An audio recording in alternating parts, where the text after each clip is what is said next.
Well, tax day is right around the corner now. That means local filing businesses are busy with people who are waiting until the very last minute. And First News reporter Christina Mullen went to a local tax expert finding out what's new in taxes this year and the extra steps the IRS is taking to make sure your personal information doesn't end up in the wrong hands.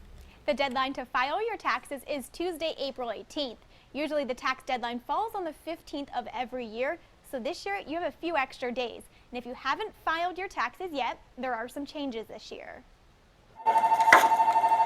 Tax 29 in Boardman has been busy, with people waiting till the last minute to file. There's a lot of forms coming in, especially with the new healthcare law. There's a lot of forms, and some of them are coming in late. Last year, when you filed your taxes, you had to prove you had health insurance. So the IRS is giving an option where people can refuse to tell whether they had health insurance or not. Waiving the penalty you would have to pay for not being insured. They do not have to pay for now. However, we give the caveat, the legal verbiage is the IRS does have the right to come back, ask them questions later on. Another change this tax season is on the preparer's end. So we have more identity confirmation measures this year.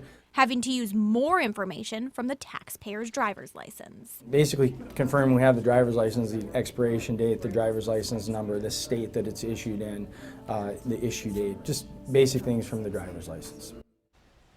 And those extra steps are worth it. Ragstead tells me Tax 29 has already done 8,000 tax returns so far this year, and only a couple of clients have been affected with identity theft. Live in the newsroom, Christina Mullen, WKBN 27 First News this morning.